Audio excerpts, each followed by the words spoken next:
Con la fisiología de la sangre, nos faltan 2 clases, la de hoy y la del próximo sábado, y ahí estaríamos terminando el capítulo de fisiología de la sangre. Luego ya pasan a otro capítulo, que es el capítulo de neurofisiología. Ahí ya va a venir a dictarle la teoría la doctora Berta Castro. ¿De acuerdo? ¿Ya? ¿Okay? Y así viene después el capítulo de fisiología endocrina, donde también creo que tengo algunas teorías, ya como el doctor Córdoba. Muy bien. Entonces, hoy día vamos a revisar otros aspectos de la fisiología de la sangre, como es la hemocateresis, que tiene relación directa con el tiempo de vida de los glóbulos rojos. ¿Y qué ocurre con la hemoglobina? ¿Qué ocurre con la hemoglobina cuando ya los glóbulos rojos son destruidos? ¿No? La hemoglobina, muchas partes de la hemoglobina son reutilizadas. No es que se descompone y se elimina, se reutiliza. Algunos componentes, no todos. ¿Ya? Eso es lo que vamos a ver. Y vamos a ver también algunos aspectos de la fisiología de la sangre relacionados con el individuo que vive en la altura. ¿No? Como ustedes saben, nuestro país es un país andino, ¿no? Un país andino donde hay muchos lugares que están ubicados a una altitud de más de 3.000 metros sobre el nivel del mar, ¿no? Entonces, en la sangre de estas personas que viven en la altura hay cambios, ¿no? Hay cambios con respecto al habitante que está a nivel del mar, ¿no? Ya vamos a ver qué cambios se producen. Muy bien. Entonces, miren, normalmente los eritrocitos o glóbulos rojos se producen en la médula ósea, ¿no es así? Ya lo hemos visto, por un proceso llamado eritropoiesis, ¿no? Luego, estos eritrocitos, cuando ya cumplen su ciclo de vida, más o menos 120 días, ya aproximadamente, ya se vuelven viejos y van a ser destruidos por células fagocíticas, como por ejemplo macrófagos, ¿no? Que lo podemos encontrar en diferentes órganos. Vamos a encontrar macrófagos a nivel del vaso, a nivel del hígado, a nivel de la médula ósea. ¿Ya? Todos estos macrófagos que se encargan de catabolizar, destruir a los glóbulos rojos viejos, constituyen el sistema retículo endotelial, el RES, sistema retículo endotelial. ¿Ya? Entonces, este sistema está formado por los macrófagos del vaso, del hígado y de la médula ósea. ¿Ya? Entonces, ¿qué le hacen a la hemoglobina? ¿Qué le hacen a la hemoglobina? La descomponen, mira, en hemo y en globina. ¿Ya? En hemo y en globina. La globina se descompone en aminoácidos y estos aminoácidos van a ser reutilizados. No se desperdician. No se desperdician. Estos aminoácidos son reutilizados. ¿Ya? ¿Y qué pasa con el núcleo hemo? El núcleo hemo o M se descompone en hierro y el ciclo y el núcleo del núcleo tetrapirrólico. Ese núcleo tetrapirrólico se descompone, da origen a la bilirrubina. La bilirrubina sí es un elemento de desecho que ya no le sirve al organismo. Entonces, esa bilirrubina se va a ir por la sangre a la bilis, y por la bilis se va a eliminar. Primero se almacena en la vesícula y luego se elimina a través de la bilis que llega al intestino, y por el intestino ya finalmente se eliminan las heces. ¿De acuerdo? En las heces. Y el hierro no se elimina, el hierro se reutiliza. Mira cómo el hierro regresa a la médula ósea. Regresa a la médula ósea para que nuevamente sirva para formar nuevos eritrocitos. ¿Ya? Entonces, se establece un balance, jóvenes, un balance. entre la producción y la destrucción de los glóbulos rojos. Tiene que haber un equilibrio, ¿no? En la misma magnitud que se van produciendo, en esa misma magnitud se van destruyendo. Claro, porque imagínate, supongamos que se destruye más rápido de lo que se produce. Entonces, poco a poco nuestros glóbulos rojos irían disminuyendo en cantidad, nos llevaría a una anemia, ¿no? O lo contrario, ¿qué pasa si se produce más de lo que se destruye? Entonces va a llegar un momento en que la cantidad de glóbulos rojos va a ser demasiado elevada y se van a taponar los vasos sanguíneos, la policitemia. Tampoco se puede dar eso. Entonces no tiene que haber ni un exceso de uno ni del otro, tiene que haber un equilibrio entre la formación y la destrucción de glóbulos rojos. Ya sabemos que la formación de glóbulos rojos es la eritropoiesis y la destrucción de glóbulos rojos se llama hemocateresis.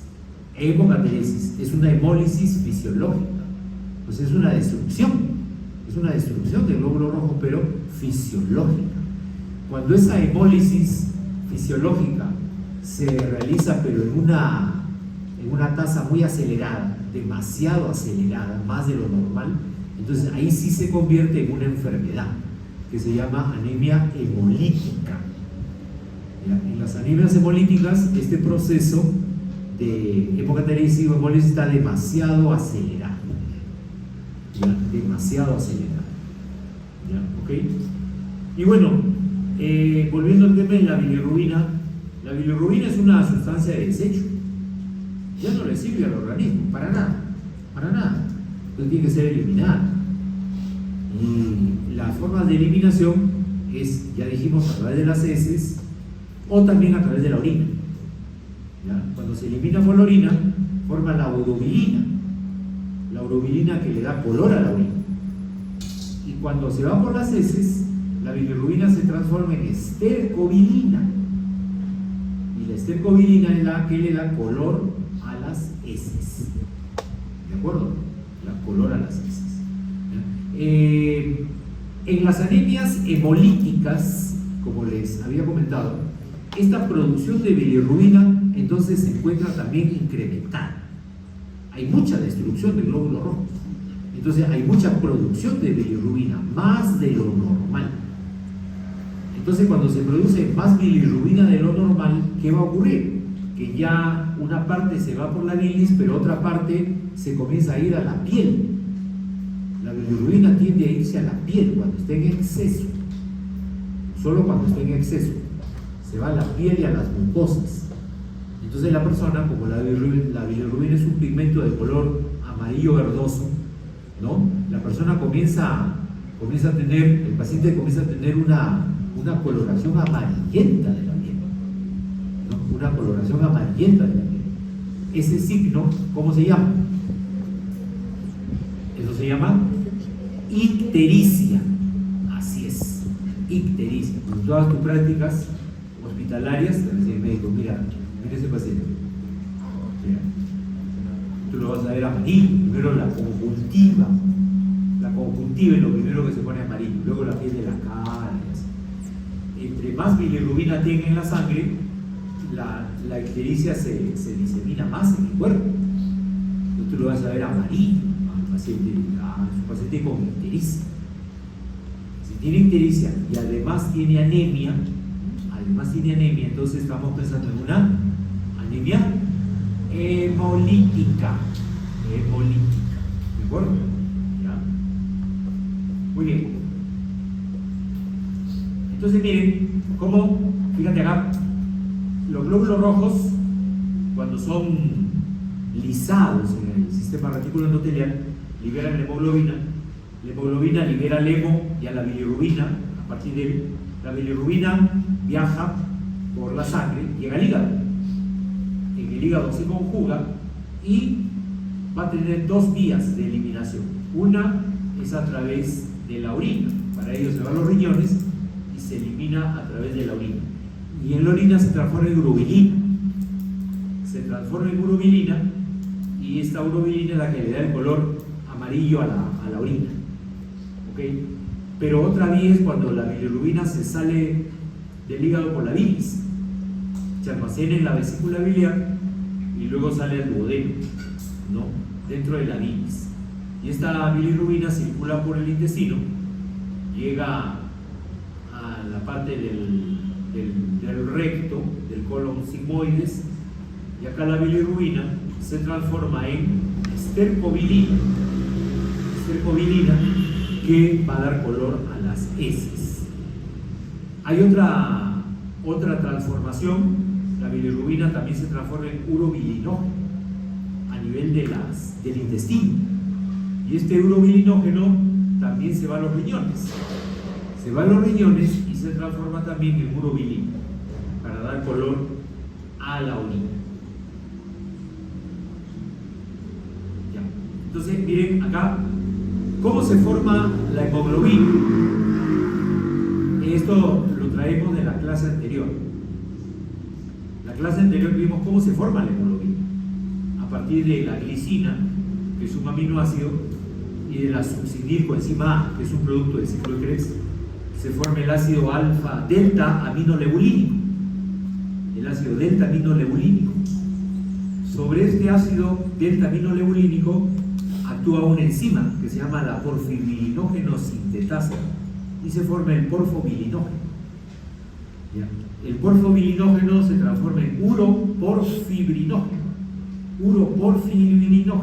3, y luego este se transforma en coproporfirinógeno 3, y el coproporfirinógeno 3 se transforma en protoporfirina 9, que es la que está constituida por los 4 pirroles, o sea, el anillo tetrapirrólico, al cual se adiciona el hierro y ya está constituido el núcleo E, ¿no? Hay una enzima, la ferroquelatasa, que permite la unión del hierro a la protoporfirina 9, ¿no?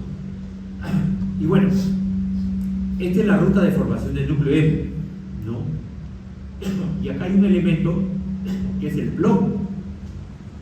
El plomo es un elemento tóxico, ¿no? Por ejemplo, los mineros que trabajan en minas de plomo, ¿qué problema tendrán? Muchos años trabajando con el plomo. El plomo es tóxico, sumamente tóxico.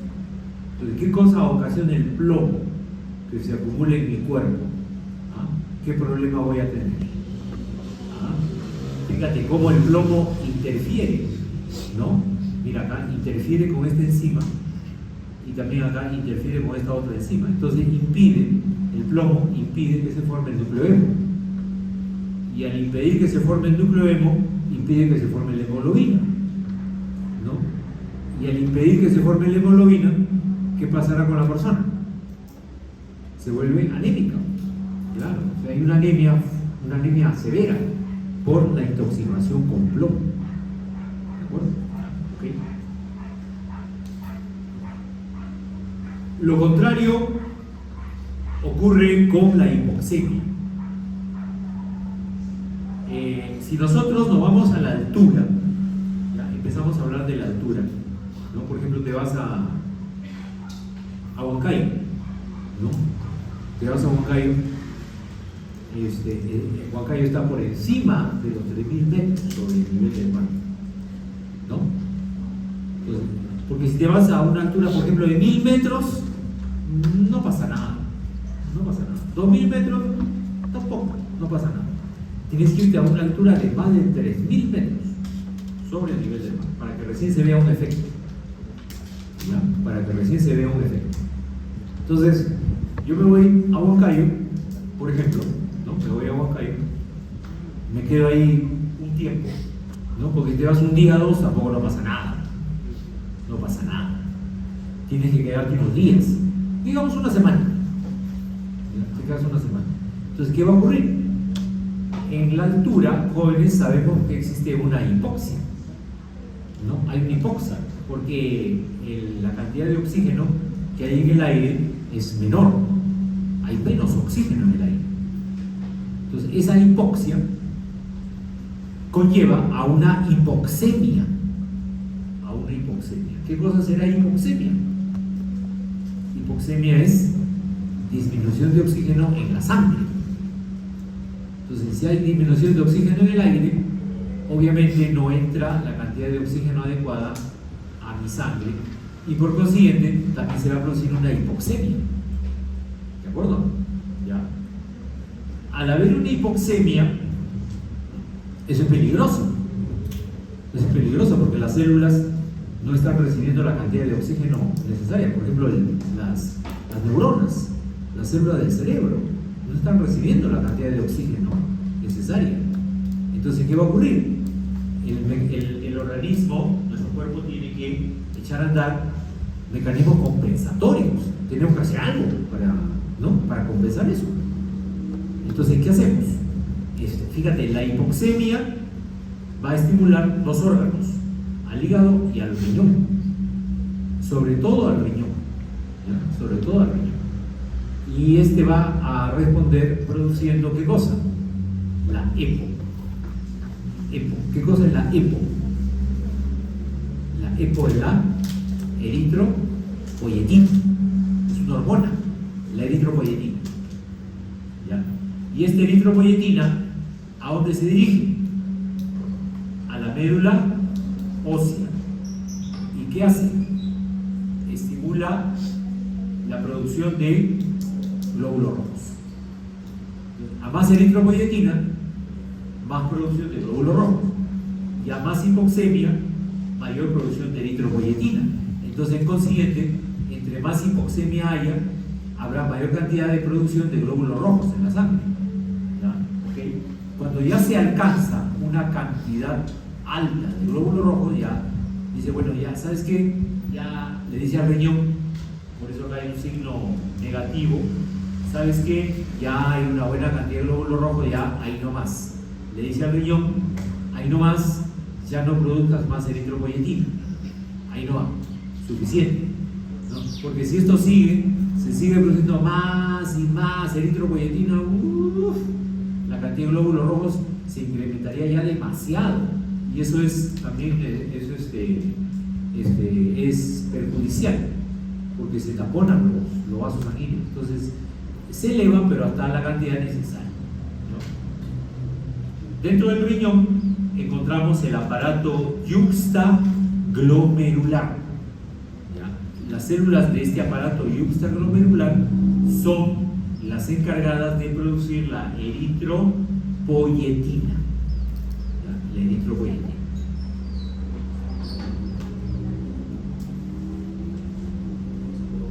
Para ser más específicos, ¿no? Dentro del riñón se libera, cuando hay hipoxia, dentro del riñón se libera un factor que es el HIF2-alfa, ¿no? El HIF2-alfa, el 1-alfa también, pero el 2-alfa en mayor magnitud. El HIF es el factor inducido por la hipoxia, del tipo 2-alfa, ¿no? Este factor, ¿no? va a hacer que las células renales sinteticen eritropoyetina, ¿ya? Pero quien capta la hipoxia, quien se estimula en primer lugar, es el factor inducido por la hipoxia, ¿ya? Y luego se produce la eritropoyetina, y la eritropoyetina actúa sobre receptores de eritropoyetina que se encuentran en las células de la serie roja en la médula ósea. Las células de la serie roja son las células pues, que comienzan en proeritroblasto. ¿Se acuerdan del hematopoiesis? El proeritroblasto se transforma en eritroblasto, luego eritroblasto policromatófilo, eritroblasto ortocromático, ¿no es cierto? Reticulocito, y de ahí eritrocito. Entonces, estas células van a ser estimuladas por la eritropoyetina, y en cada una de estas células hay receptores de eritropoyetina. Por ejemplo, los leucocitos o las plaquetas no van a tener pues, receptores de eritropoyetina, ¿no? Solamente los precursores de los glóbulos rojos. Por eso que la eritropoyetina solamente actúa sobre ellos. ¿De acuerdo? ¿Ya? Y la médula ósea también produce una proteína que se llama la eritroferrona, abreviada como ERF.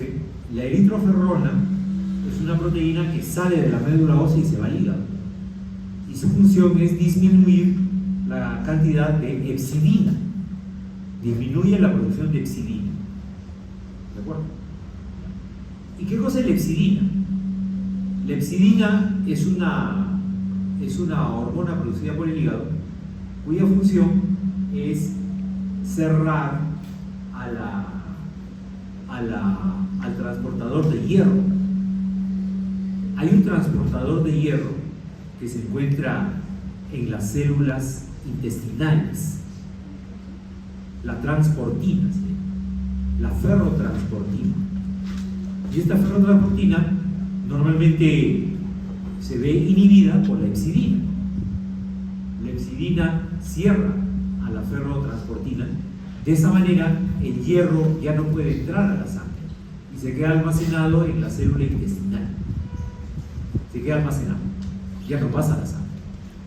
Pero cuando hay una anemia, se necesita más bien que pase el hierro a la sangre para que vaya a la médula ósea y se pueda formar más eritrocitos. Entonces hay que inhibir a la hepcidina. Se inhibe la hepcidina por acción de la eritroferrona y se libera la ferrotransportina. Y de esa manera el hierro sale de la célula intestinal y se va a la sangre en mayor cantidad. O sea, vamos a tener finalmente una mayor cantidad de hierro en la sangre que se va a la médula ósea y con ello se forman más glóbulos rojos, más hemoglobina. Por eso que cuando una persona se va a la altura y se somete a la hipoxia, al cabo de unos días de estar en la altura, su conteo de glóbulos rojos y su nivel de hemoglobina va a aumentar. ¿Ya? ¿Estamos de acuerdo? ¿Ok? Muy bien. ¿Preguntas hasta ahí? Eso sería en cuanto... A ver, pregunta. Cuando se baja de la altura, entonces... ¿Alguna otra pregunta?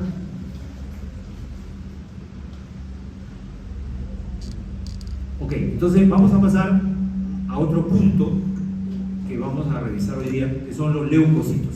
Dejamos ya a los glóbulos rojos, ¿no?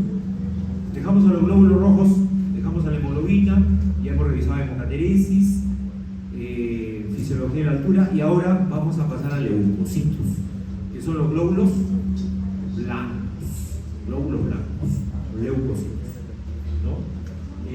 Vamos a ver. Los leucocitos también se forman dentro del hematopoiesis, ¿no? Dentro del hematopoiesis se forman los leucocitos. El proceso de formación de leucocitos se llama leucopoiesis, ¿no? De eritrocitos, eritropoiesis. De leucocitos, leucopoiesis. De trombocitos, trombopoiesis, ¿no? ¿Ok? Igual, ¿no? Igual, los leucocitos también se forman en la médula ósea. Ya hemos revisado en clases anteriores, ¿no? ¿Dónde se ubica la médula ósea? Bueno, recordamos primero que hay dos tipos de médula ósea, ¿no? La roja y la amarilla, ¿no? En un niño menor de un año, ¿no? En un niño menor de un año, fíjate, todos los huesos tienen médula ósea roja. Pero en un adulto ya de más de 25 años, solamente la médula ósea roja queda dentro de algunos huesos, ¿no? ¿Como cuáles? Fíjate, hueso de la pelvis, las vértebras, las costillas, huesos del cráneo, esternón, clavículas, ¿no?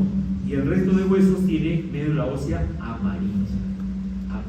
Entonces cortamos el hueso y la médula ósea amarilla más que todo se encuentra en la diáfisis de los huesos largos, y la médula ósea roja más que todo se encuentra en la epífisis de los huesos largos, ¿ya? En la epífisis. A ver, la epífisis, la diáfisis, ya ustedes llevaban anatomía, o todavía no llevan. Están llevando anatomía, pero ya les han explicado los huesos, la epífisis, la diáfisis. Entonces, la médula ósea roja está en las epífisis, sobre todo del húmero, por ejemplo, del feto, ya del húmero y del feto.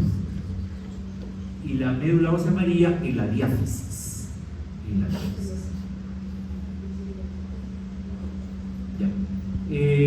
Los leucocitos, hay 5 tipos de leucocitos. ¿Ya? 5 tipos de leucocitos. Y se les clasifica en 2 grupos. Los granulocitos, o también llamados polimorfos nucleares, y los agranulocitos, o también llamados mononucleares. ¿Ya? De los granulocitos hay 3 tipos. ¿Cuáles son? La N, ¿qué cosa es N? Neutrófilo, que representa el 62% de todos los leucocitos. La E, ¿qué cosa es? Eosinófilo, que representa un 2.3%. La B, ¿qué cosa es? Basófilo, solamente 0.4%. Y dentro de los agranulocitos está M. M es monocito, representa el 5.3%. Y la L, linfocitos, básicamente B y T, representan el 30% de todos los leucocitos. O sea, el leucocito más abundante es el neutrófilo y le sigue los linfocitos, ¿no? Y el leucocito más escaso, más difícil de encontrar, es el basófilo. La diferencia fundamental entre granulocitos y agranulocitos es que, bueno, ustedes lo están viendo ahí, ¿no? En el citoplasma de los granulocitos, pues como su nombre lo dice, hay gránulos. Hay gránulos que contienen una serie de sustancias que ya vamos a ver. En cambio, los agranulocitos no tienen un núcleo grande y el citoplasma es escaso y no tiene granulaciones. En cambio, los granulocitos tienen un citoplasma más grande con granulaciones y su núcleo es segmentado. Su núcleo es segmentado, por eso se llaman polimorfonucleares. Polimorfonucleares. ¿Ya? Entonces aquí tenemos, ¿no? Los porcentajes que ya hemos revisado de neutrófilos, eosinófilos, basófilos, monocitos y linfocitos. ¿Ya? Ok. Ahora, cuando nosotros hablamos de porcentajes, estamos hablando de valores relativos, ¿no? Porque no es lo mismo decir, oye, el neutrófilo es el 60% de 1000 leucocitos, que decir, representan el 60% de 10.000 leucocitos. Entonces ahí la cantidad es mucho mayor, ¿de acuerdo? Entonces, actualmente lo que más se estila cuando haces un hemograma, un recuento de leucocitos, es expresar los valores, ya no en valores relativos, sino en valores absolutos. Porque el valor absoluto te va a dar la cantidad real que hay de cada elemento. Ya no es un porcentaje, es una cantidad real. ¿Estamos de acuerdo? Por ejemplo, considerando que el nivel normal de leucocitos en la sangre es de 5.000 a 7.000 o hasta 10.000, consideran algunos leucocitos, vamos a poner de 5.000 a 10.000. Ok, el 60%, si yo saco 60% más o menos, que corresponde a los neutrófilos, el valor absoluto va a estar entre 3.000 y 7.000. ¿De acuerdo? Eso es lo normal, de 3.000 a 7.000. Neutrófilos. Eosinófilos de 100 a 450.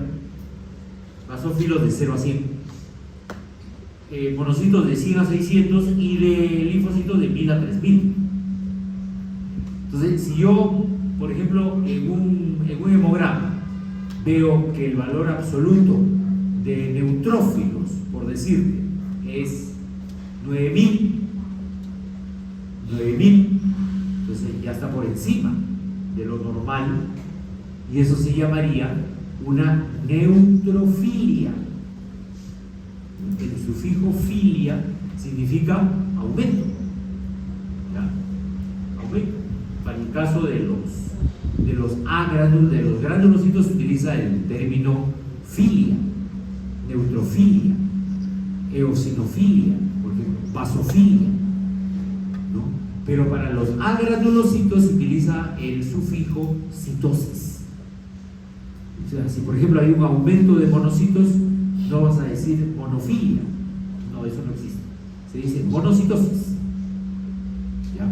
Y si hay aumento de linfocitos, linfocitosis.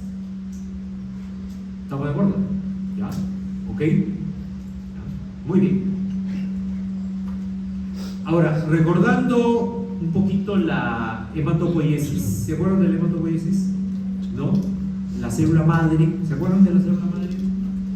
Célula madre multipotencial, ¿no? Célula madre multipotencial es la célula madre hematopoietica, ¿no? La célula madre hematopoietica da origen a una serie mieloide, ¿no?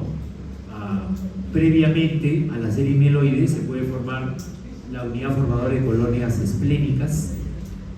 La unidad formadora de colonias esplénicas da origen a la unidad formadora de colonias mieloide, unidades formadoras de grandes colonias eritroide, ¿no?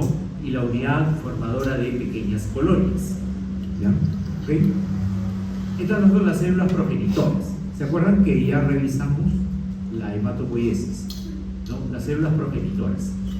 Y las células progenitoras dan origen a las células precursoras. Las células precursoras, por ejemplo, de la serie mieloide, tenemos al mieloblasto, ¿no? Al mieloblasto o normoblasto.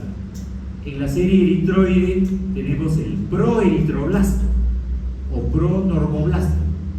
Esto es lo que nos interesa, ¿no? El proeritroblasto, que luego se va a ir transformando progresivamente en eritroblasto basófilo, policromatófilo, ortocromático. ¿Y qué pasa con el mieloblasto? El mieloblasto también de frente no va a dar origen a neutrófilos, eosinófilos, no, sino que se va a dar por etapas, ¿no? El mieloblasto, por ejemplo, se va a transformar en promielocito. El promielocito en mielocito. Después metamielocito.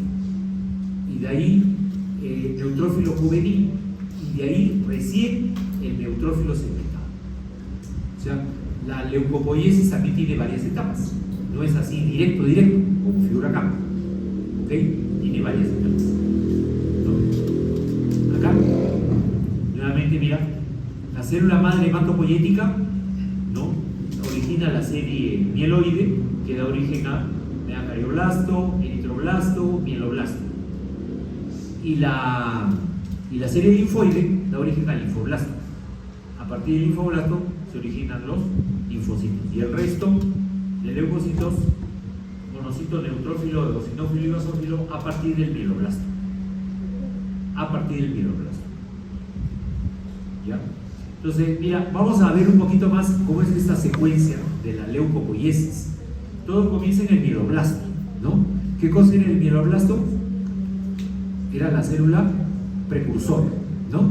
La célula precursora, no se olviden, ya les dije en la clase correspondiente, todo lo que termine en blasto es célula precursora, ¿no? Para que lo recuerden más fácilmente, ¿no? Mieloblasto, el eritroblasto, ¿no? ¿Ok? Son células precursoras. El mieloblasto luego se transforma en ¿qué? En mielocito eosinófilo. ¿Ya? Mielocito eosinófilo, primero a su lado. El mielocito eosinófilo se transforma en metamielocito. Metamielocito eosinófilo. Si es que va a dar origen a eosinófilos. ¿Ya? Si es que va a dar origen a eosinófilos. Y el metamielocito en eosinófilo. Ya está. Es un polimorfo nuclear. Ya, ese eosinófilo ya sale de la médula a circular a la sangre. ¿De acuerdo? Ahí está. Ese es el eosinófilo ya formado. ¿Ya? Ahora, otra ruta que puede seguir el mieloblasto es transformarse en promielocito. Otra ruta. Se transforma en promielocito. El promielocito se transforma en metamielocito neutrófilo. El metamielocito se transforma en metamielocito neutrófilo joven. Ya, metamielocito neutrófilo joven. o abastonado también se llama. Ahí está. Y este joven se transforma en metamielocito neutrófilo encallado. Y este metamielocito encallado se transforma ya en el neutrófilo polimorfo nuclear, ya que sale a la circulación. Sale, porque lo anterior está en la médula ósea.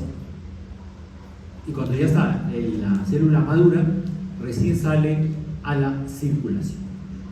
O sea, en la circulación, por ejemplo, no vamos a encontrar mieloblastos, promielocitos, metamielocitos, no. En la sangre solamente encontramos la forma más madura, que sería el neutrófilo polimorfo nuclear. ¿De acuerdo? Todos los precursores se encuentran en la médula ósea. En la médula ósea.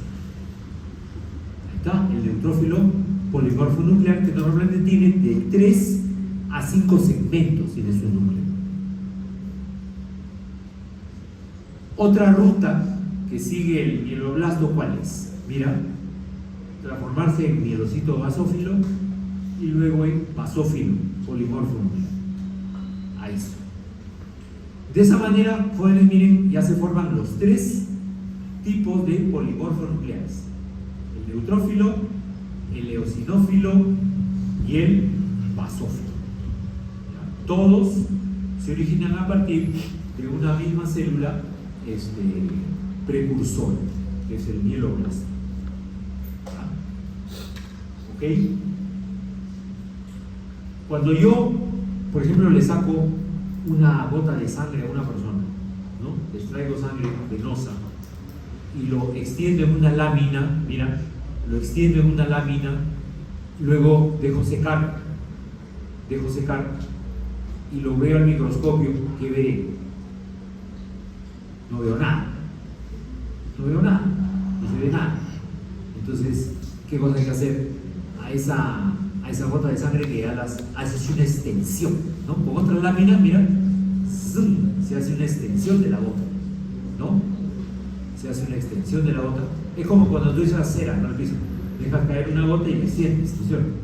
Igualito, dejas caer una gota de sangre en la lámina y con otra lámina la extiendes, haces un extendido para esparcir los elementos, los dejas secar y no vas a ver nada en el microscopio, no vas a ver nada. ¿Por qué? Porque tengo que colorearlo a esa lámina seca, ya la tengo que colorearla. ¿Y con qué lo coloreo? Con una tinción, puede ser muy bien, Mariorín. ¿De qué? De Rye, se escribe con W, Rye, tinción de Rye, o puede ser de Giemsa, ¿no? Giemsa, ¿ok? Entonces, con una coloración de Rye o de Giemsa, se colorea y se ve así, ¿no? Se ve así. ¿Ves? Los glóbulos rojos por acá, en mayor cantidad. Ves aquí los 5 tipos de leucocitos, ¿no? Tenemos el neutrófilo maduro, segmentado, tenemos el basófilo, tenemos el eosinófilo, acá tenemos un neutrófilo todavía en banda o encallado. Fíjate que es como una letra U, ¿no? Como una letra U, como un chisito, ¿no? Como un chisito. Todavía no se segmenta el núcleo. Este es el núcleo en banda, el neutrófilo en banda o encallado. Es un neutrófilo inmaduro. Cuando hay infecciones, ¿no? Cuando hay infecciones fuertes, una sepsis, por ejemplo, la médula ósea comienza a producir mayor cantidad de leucocitos. O sea, se incrementa la leucopoiesis. Y como está incrementada la producción de leucocitos, entonces comienzan a salirse hacia la sangre periférica, se sale mayor cantidad de estos neutrófilos inmaduros. Se sale una mayor cantidad. Estos neutrófilos en banda. Entonces, normalmente no debe haber más de 1%, lo normal en la sangre. No debe haber más de 1%. Pero en una sepsis, por ejemplo, tú le haces un hemograma a un paciente con sepsis y le encuentras, por ejemplo, que tiene 7, 8% de neutrófilos inmaduros o encallados. 7%, wow. Eso tiene un nombre, cuando hay demasiada cantidad de neutrófilos en banda o encallado. Eso se llama una desviación izquierda. Los médicos, acuérdate de ese término, es un término muy utilizado por los médicos. Cuando estés haciendo tus prácticas, por ejemplo en la unidad de cuidados intensivos, donde van los pacientes que están en sepsis, que están mal, ese paciente está con una sepsis. Hay su hemograma, fíjate, alumno, fíjate su hemograma. O sea que este paciente ayer tenía 5% de abastonados. Ahí fíjate cuánto tiene hoy día. El doctor tiene 7%. Ayer tenía 5%, hoy día tiene 7%. Está empeorando. ¿Sí pues? Es un signo que está yendo mal ese paciente. Está yendo mal.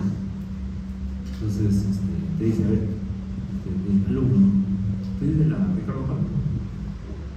¿Cómo se llama cuando se aumentan los neutrófilos en banda en el hemograma? Doctor, eso se llama desviación izquierda.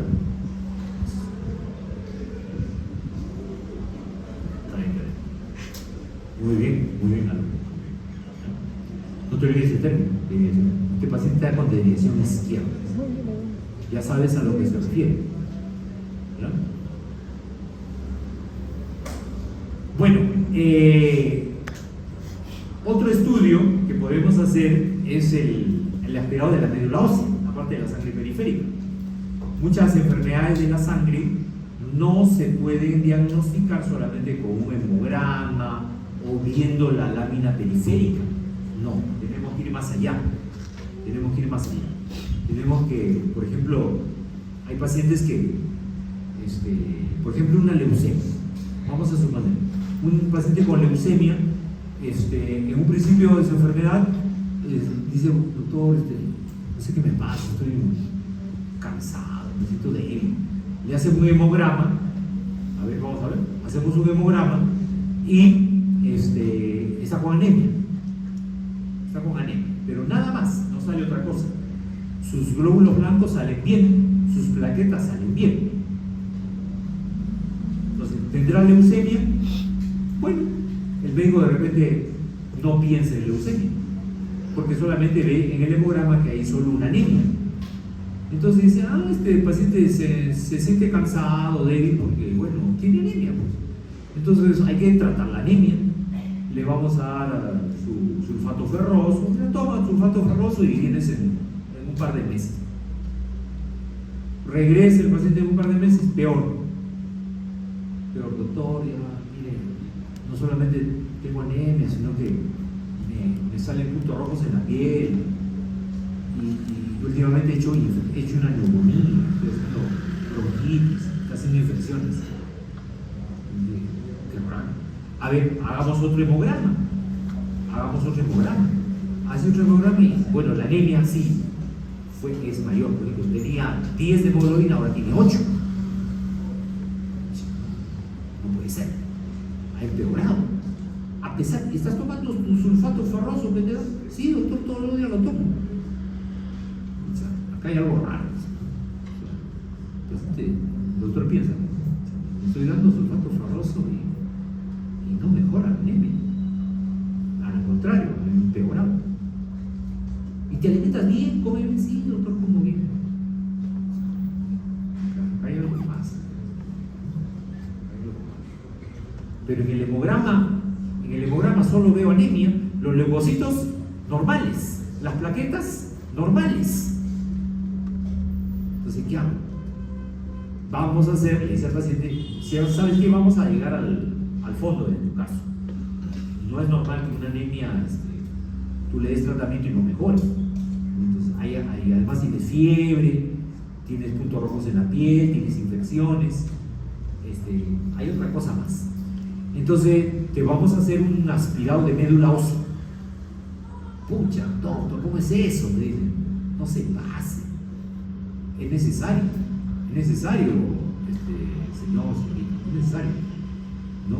Y le explicas, mire, ¿En qué consiste el aspirado de médula ósea? ¿En qué consiste? ¿Ah? Hacer una punción lumbar. No. La punción lumbar es para otra cosa. ¿No? Cuando estás haciendo tu internado, el médico residente te dice, oye, mira, ese paciente ha venido con cefalea, es un niño, ha venido con cefalea, ha venido con fiebre y rigidez de nuca. Estamos pensando en una meningitis. Hazle una peli. Hazle una peli. Ustedes tienen que dominar también abreviaturas, ¿no? Porque no le vas a preguntar al médico residente, doctor, ¿qué cosa es peli? Queda mal. Porque peli es un término muy utilizado por los médicos, ¿no? En emergencia, en unidad de cuidados intensivos, ¿no? En sala de infectología. ¿Qué cosa es peli? Punción lumbar, hazle una peli. Entonces, ¿qué vas a hacer? Me dijo que va a hacer una punción lumbar, el doctor. Ya, entonces le va a sacar médula ósea. ¿No es cierto? No, pues. No, la punción lumbar es para sacar. La punción lumbar es para extraer líquido cefalorraquídeo. Claro, ahí tienes que entrar a la columna vertebral. O sea, acá, fíjate el puntero, entrarías por ejemplo por aquí, en los espacios entre las vértebras, ¿de acuerdo? Pero acá no, para aspirar médula ósea yo entro al hueso, en este caso hueso de la pelvis. Claro, lo pones al paciente, lo echas, le pones la anestesia alrededor de él, ¿no? En el hueso ilíaco y perforas con una aguja especial.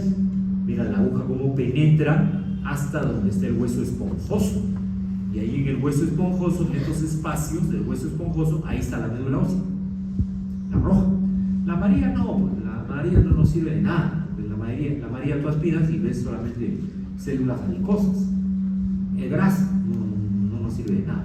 Lo que nos sirve es médula ósea roja. Y ya dijimos que la médula ósea roja en el adulto solamente está en ciertos huesos, por ejemplo en el hueso de la pelvis, ¿no? en el esternón, la clavícula, las costillas, hueso del cráneo. Entonces más práctico es hacerlo el aspirado en el hueso de la pelvis, es un poco más grueso, y tiene mayor cantidad de médula ósea. Entonces tú aspiras la médula y dentro de la médula vas a encontrar elementos de las tres series, de la serie roja, de la serie blanca y de la serie planetaria, de las tres series. ¿Ya? ¿Okay? Bueno, y ahí cuando ves la médula ósea, igualito, la pones en una lámina, ¿no? Haces un extendido, igual que en la sangre periférica, lo coloreas con Bright o con Jensen, y ahí comienzas a ver ya los mieloblastos, comienzas a ver los mieloblastos, no, esto es una leucemia, entonces de esa manera se diagnostica, ahí se diagnostica la leucemia, no solamente leucemia, también por ejemplo linfomas, mielomas, ¿no? También se pueden diagnosticar solamente viendo al microscopio la médula ósea. Bueno, ¿se acuerdan cuánto era el tiempo de vida media de un eritrocito? 120 días. 120 días. Y de ahí era destruido, ¿no? Por la hemocataresia. Si me preguntan cuánto es el tiempo de vida media de un leucocito, ¿qué diré? De un leucocito, ¿cuánto será su tiempo de vida media? Depende qué leucocito sea. Hay 5 tipos de leucocitos, cada uno de ellos tiene un tiempo de vida diferente, ¿no? Por ejemplo, los granulocitos en general, ¿no? O sea, ¿cuáles son los granulocitos? Neutrófilo, basófilo y eosinófilo. ¿Cuánto viven los granulocitos? ¿Ah? ¿Cuánto viven? Más o menos. ¿Alguna idea? No sé. 4 a 8 horas. Cuando están circulando en la sangre, ¿no? Pero circulan solamente 4 a 8 horas. y de ahí se mueren. Y de ahí se mueren. Bueno, no. Salen, circulan 4 a 8 horas, dicen, pero no.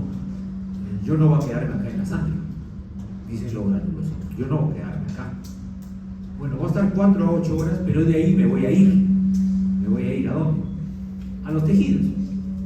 Se salen de la sangre y se van a los tejidos, a todos los tejidos del cuerpo.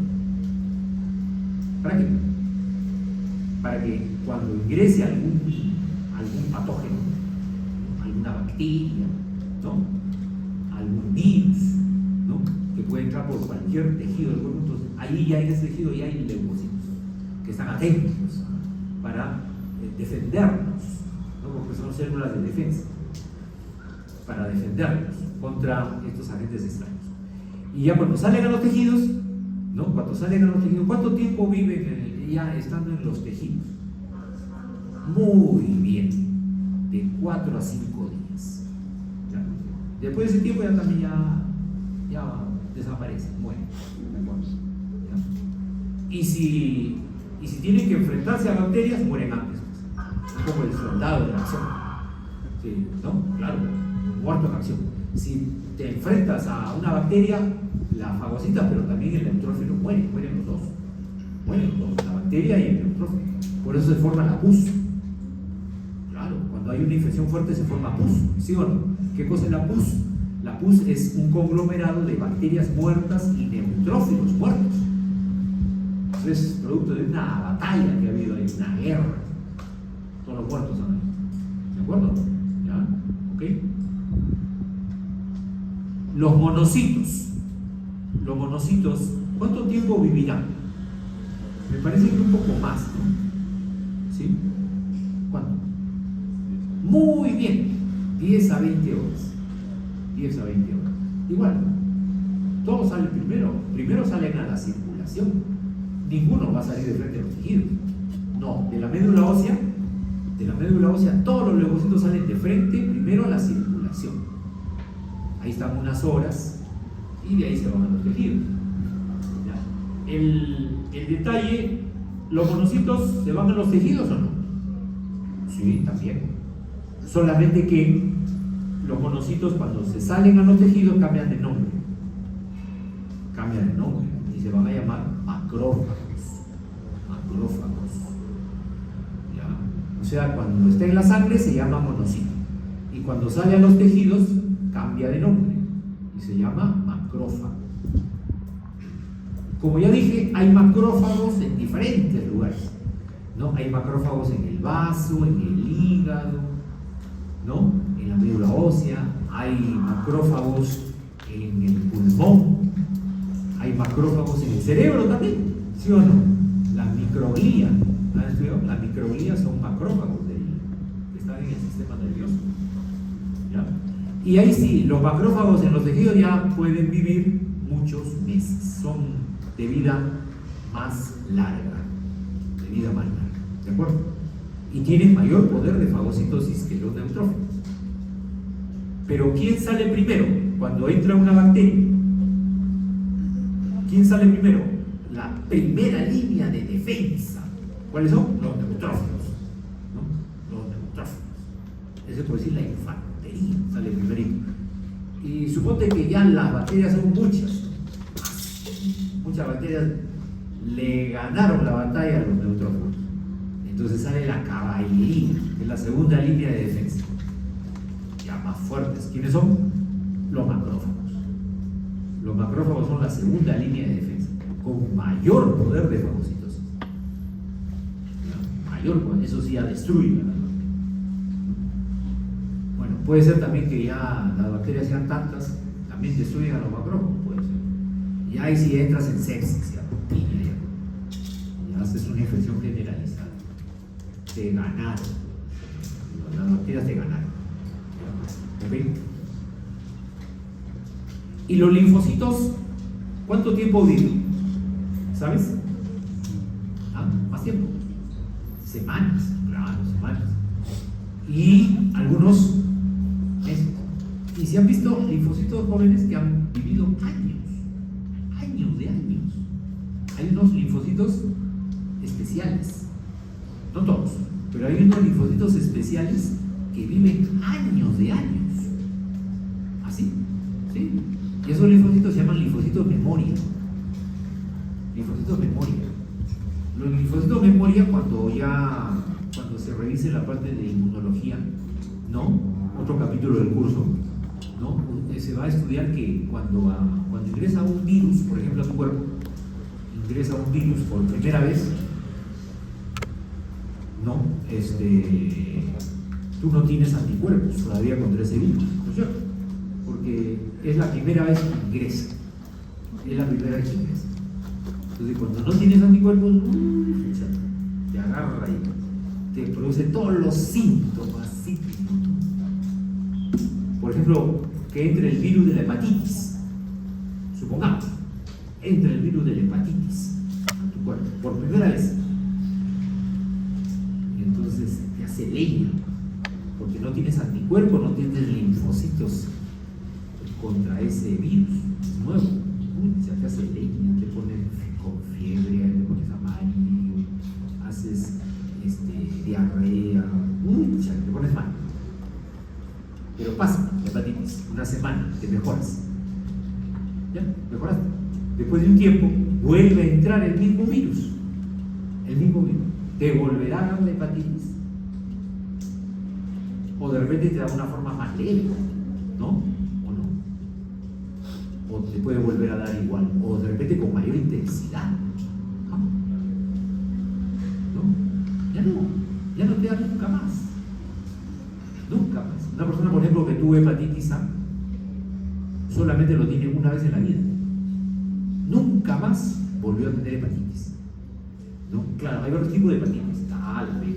Bueno, una persona podría tener hepatitis A y después, bueno, podría tener hepatitis B. Pero hepatitis A solamente lo tienes una sola vez en la vida.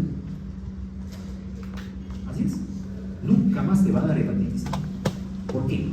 Porque sabes que entró el virus, tus linfocitos dijeron, ya me agarraste desprevenido, yo no te conocía, virus, yo no te conocía, entonces yo no tenía anticuerpos contra ti, me agarraste frío, ¿no es cierto?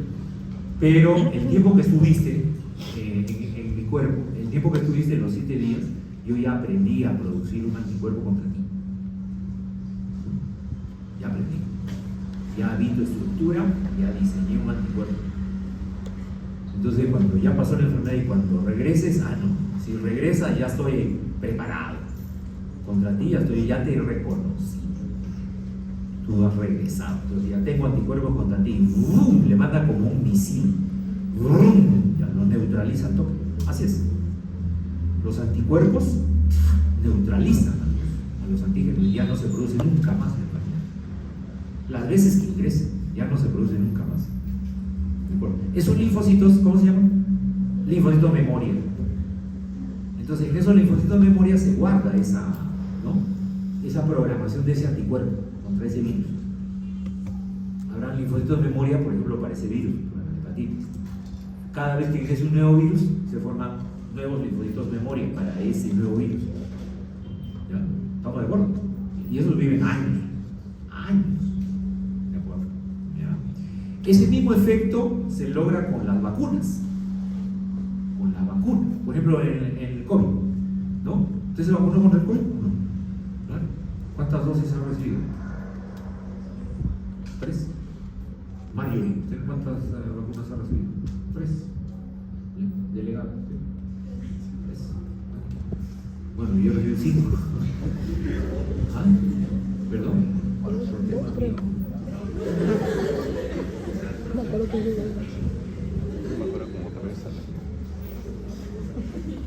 No, porque soy personal de salud. No sé, médicos, enfermeros, hemos tenido que recibir refuerzos, aquí, no sé cuántos, no sé en general, cuando a ti te ponen una vacuna, ¿qué te están poniendo? ¿Qué cosa hay en la vacuna? ¿Anticuerpos? Anticuerpos contra ese virus, ¿no? ¿O no? Claro, muy bien. No son anticuerpos. Claro, se puede poner anticuerpos en una persona, pero eso no es una vacuna.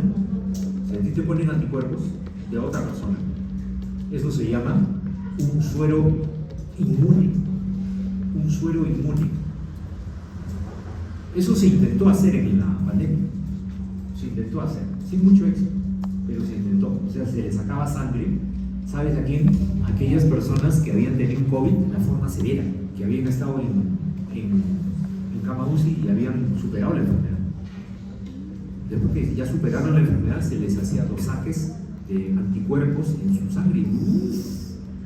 Tenían pues tasas altas de anticuerpos que se habían formado. Entonces le sacaban suero a esas personas. Y ese suero, que tenía gran cantidad de anticuerpos, le ponían a una persona que recién estaba haciendo la enfermedad. ¿De acuerdo? Eso es colocar un suero inmune. No tuvo mucho efecto. No sirvió de mucho. Entonces, pues, algunas enfermedades sirven, otras no sirven. Pero una vacuna, como dijeron por ahí, una vacuna es, por ejemplo, es un fragmento del virus, o el virus atenuado que te lo ponen, ¿no? Pues lo mejor es poner fragmentos de la cápsula, de la envoltura del virus o de su ácido nucleico. Te lo ponen. Entonces, como te están poniendo fragmentos del virus, puede provocar en ti una reacción. Claro, eso sí. Por eso se te advierte, ¿no? Cada vez que te ponían la vacuna contra el COVID te decían, ¿no? En las próximas 48 horas te puede dar fiebre. Ten cuidado, ¿no? ¿Ya no se acuerdan? Ya no se acuerdan. Cuando te ponían la vacuna, la enfermera te decía, ya, le va a doler esta zona. Durante 24 o 48 horas de repente le sale una, ¿no? Se le inflama, póngase pañito de agua caliente. Si le da fiebre, tome panadol. Si hace fiebre, puede hacer fiebre. No haga actividad física en 24 o 48 horas, no haga actividad física. ¿De acuerdo? Tranquilo, reposo. ¿De acuerdo? ¿Por qué? Porque te están poniendo el virus. Claro, el virus atenuado, fragmento del virus, pero es el virus que te están poniendo. Con la finalidad de que tú, ¿cuál sería la finalidad ahí al ponerte el fragmento del virus? Que tú generes anticuerpos antes de que entre el verdadero virus, ¿no? Pues es preventivo, la vacuna es preventiva, ¿de acuerdo? El suero inmune es curativo, ya se presentó la enfermedad, pero una vacuna es preventiva. Jamás te van a poner una vacuna si ya te dio la enfermedad. Ya no, ya para qué te vas a vacunar si ya se te presentó la enfermedad, porque la misma enfermedad te genera anticuerpos. La misma enfermedad te genera anticuerpos. ¿Ya? Entonces, una vacuna se va a poner siempre y cuando aún no te haya dado la enfermedad. Es un preventivo. ¿Ya? Muy bien. Entonces, volviendo al tiempo de vida media de los leucocitos, como puedes ver, el tiempo de vida media es muy variable. ¿Ya? ¿Cuál es el que vive menos? ¿Cuál es el leucocito que vive menos? ¿Cuál? Los neutrófilos, los granulocitos en general, los granulocitos. Y los que viven más tiempo, los linfocitos, sobre todo los linfocitos memoria, ¿no? Son los que viven años. ¿Ya? ¿Ok?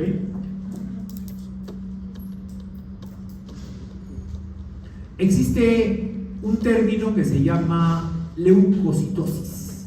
¿Qué significará leucocitosis? ¿Qué significaba citosis? Voy a regresar. ¿Se acuerdan? ¿Qué significaba el sufijo citosis? Aumento. Ya, muy bien. Entonces, una leucocitosis es un aumento en el nivel de leucocitos.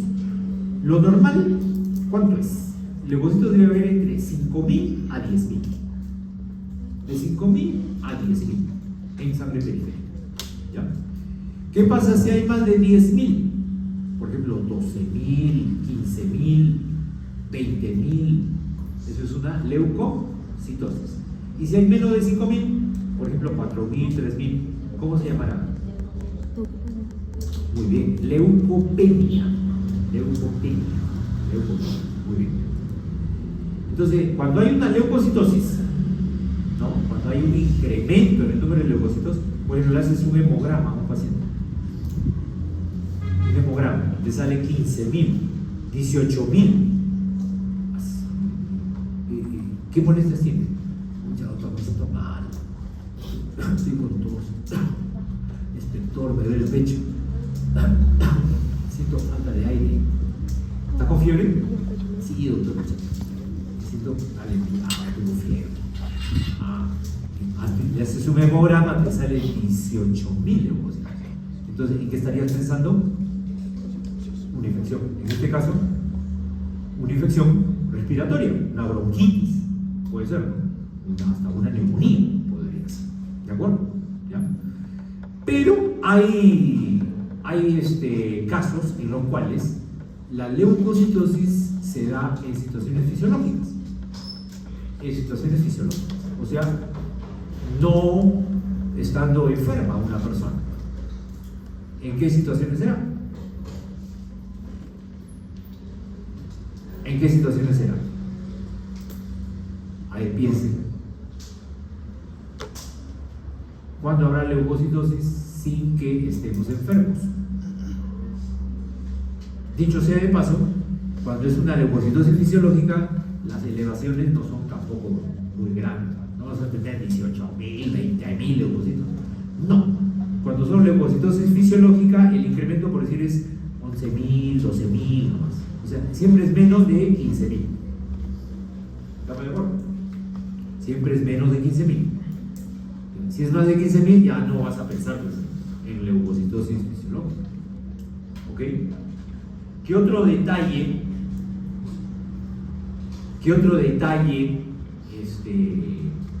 te hace pensar que una leucocitosis es fisiológica? Primero, que el valor es menos de 15.000. ¿Qué otro detalle? En las leucocitosis fisiológicas nunca va a haber, ¿qué cosa? Nunca va a haber desviación izquierda. Muy bien. Nunca va a haber desviación izquierda. ¿No? Bueno, ya les dije qué cosa era desviación izquierda. ¿O no? ¿Qué cosa? ¿Qué cosa era desviación izquierda? Aumento de los neutrófilos. Inmaduros. Muy bien. Aumento de los neutrófilos inmaduros. O sea, los que se llaman encallados. ¿No? Encallado o abastonados también se llama, ¿no? ¿Ok? Ya. ¿Qué más? También cuando uno lo ve al microscopio y hay leucocitosis por alguna infección severa, las granulaciones que se ven al microscopio se vuelven gruesas, llenas de depósitos. Entonces, esas granulaciones grandes se llaman granulaciones tóxicas. Y cuando es una leucocitosis fisiológica no se ven esas granulaciones tóxicas. No hay granulaciones tóxicas.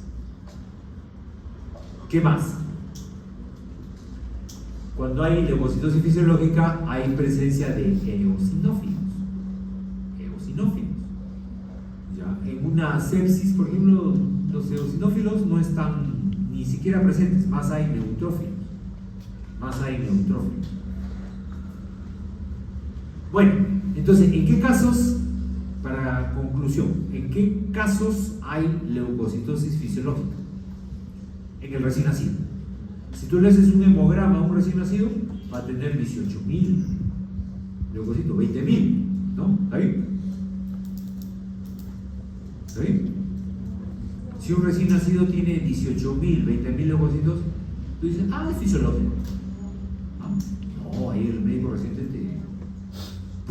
te mete un cacho. ¿Cómo? 18.000 es mucho, alumno. No, si ese recién nacido tiene 18.000 leucocitos, es una infección, hay que buscar una infección en ese recién nacido. Doctor, pero a mí me han enseñado que en el recién nacido hay una leucocitosis fisiológica. Sí, pero eso es menos de 15.000. Menos de 15.000. Por ejemplo, que tengan 11.000, 12.000. ¿De acuerdo? ¿Ok? ¿Qué más? En el parto. Una mujer que acaba de dar a luz.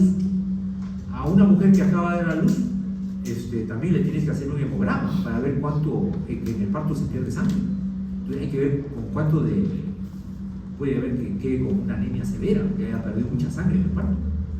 Entonces, a toda mujer que da luz, ya sea parto normal o cesárea, se le hace después del parto un hemograma para ver sobre todo su hemoglobina. Y por ahí tiene 11.000, 12.000 leucocitos. Entonces tú no vas a decir, uy, está haciendo una infección, está haciendo una infección.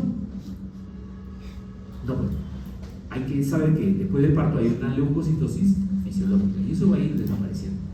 ¿Ya? ¿Qué más? En el recién nacido, después del parto, ¿no? ¿Qué más? ¿Ah? ¿Perdón? En el puerperio, muy bien, en el puerperio. ¿Qué cosa es el puerperio?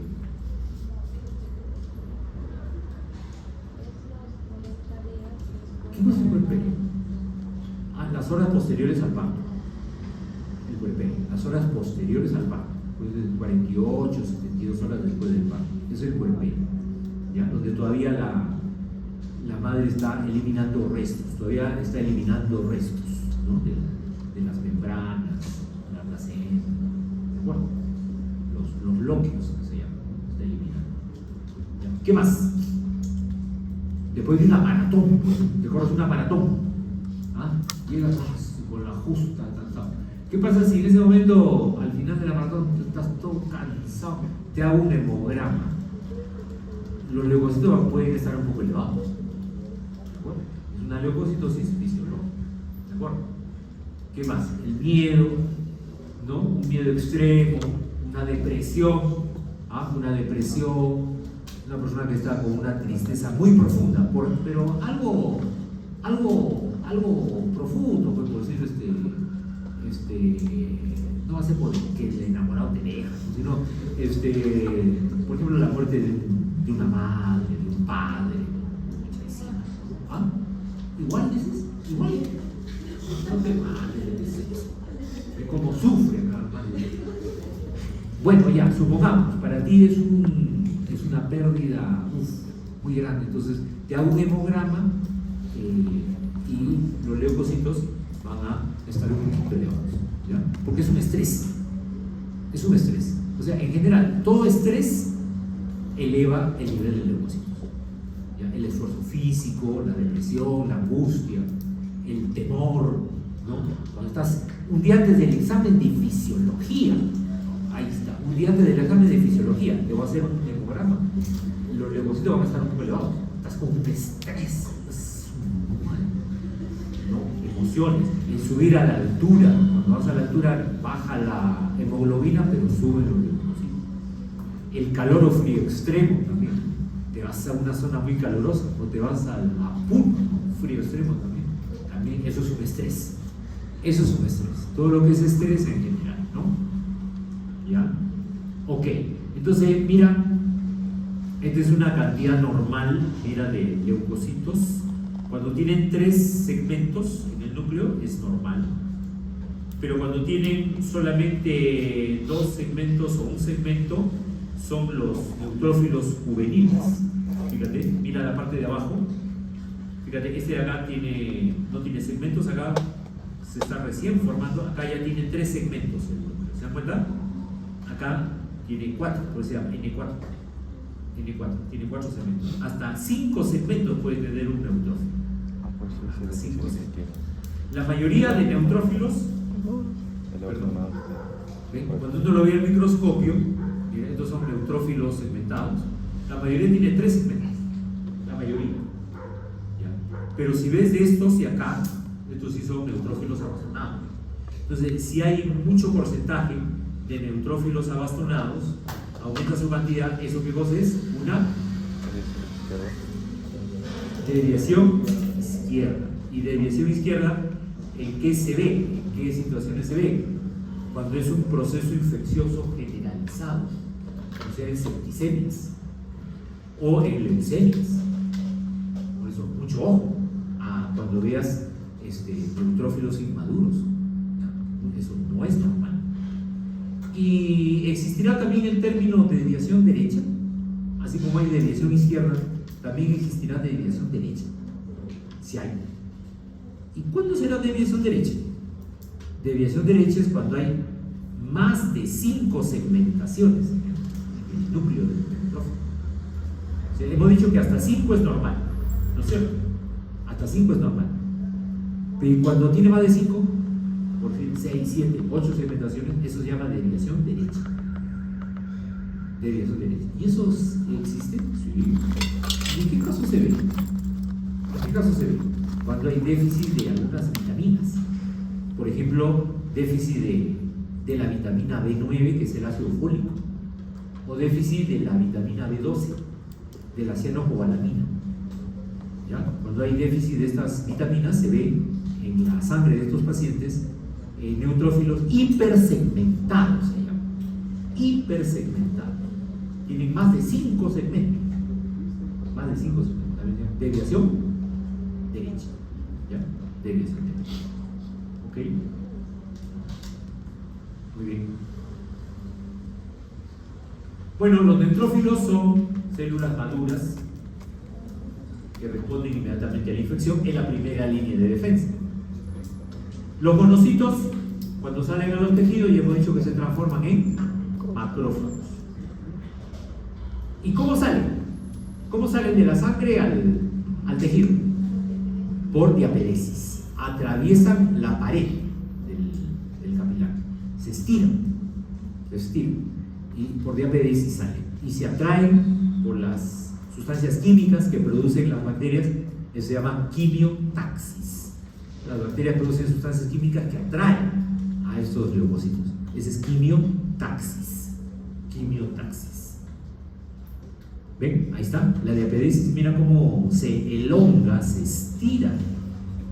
Mira, en este caso es un neutrófilo segmentado. Mira cómo se estira.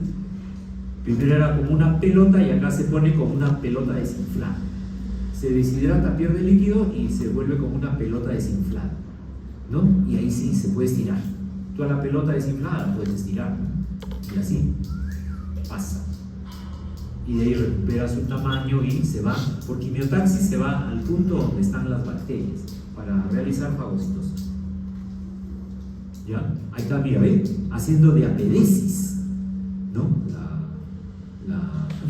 Perdón, en este caso es una fagocitosis.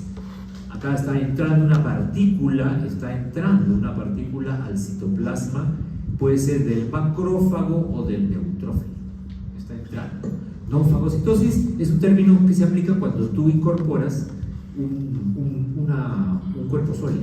Si incorporas algo líquido es pinocitosis, ¿no? Pinocitosis. En este caso, fagocitosis es para sólidos. ¿Ya? Para sólidos. Más que todo, neutrófilos y macrófagos. Los que tienen mayor poder fagocítico son los macrófagos, más que los neutrófilos. ¿Ya? ¿Ok? Pero, lógicamente, para realizar fagocitosis, tienen que distinguir lo propio de lo extraño. No vas a fagocitar tus propias células. Entonces, tú tienes, el macrófago tiene que saber distinguir. Esto es una célula del cuerpo, no la vamos a fagocitar. Esto de acá, esto es una bacteria. Esto sí, esto no es del cuerpo, esto sí lo fagocita. ¿Ya? Siempre distingue lo propio de lo extraño. ¿Ya? Eso es importante. ¿Ya? Eso es importante. Por ejemplo, tú ves una bacteria con sus, ¿cómo se llaman esos pelitos que tienen? Cilios, flagelos, bueno. Entonces tiene una superficie áspera, ¿no? Una superficie áspera. Y carece de capa protectora, de proteínas. Entonces viene, por ejemplo, el complemento y se adhiere a estas proteínas de de la envoltura de la bacteria, una vez que ya está marcado por los anticuerpos o por el complemento, la célula fagocítica lo reconoce y lo fagocita. ¿Qué pasaría si esta bacteria no es marcada por el complemento? Entonces el macrófago puede pasar al costadito de la bacteria y no se da cuenta. No se da cuenta. La bacteria pasa despacito y el macrófago ni cuenta se da. Entonces, para que el macrófago pueda, entre comillas, ver a la bacteria, esa bacteria tiene que ser marcada con algo, ¿no? Marcada. ¿Con qué tiene que ser marcada? Con las moléculas de complemento, ¿ya? O con anticuerpos. Ese proceso se llama opsonización. Cuando tú marcas a una bacteria con moléculas del complemento o con anticuerpos, eso se llama, ¿cómo se llama? Opsonización. ¿Y para qué se opsonizan los agentes extraños? ¿Para qué? Para que los macrófagos puedan reconocerlos y lo puedan fagocitar. ¿De acuerdo? Ahí está. Mira, por ejemplo, observa esta bacteria. ¿Está opsonizada o no? No. ¿O sí? ¿Está opsonizada esta bacteria?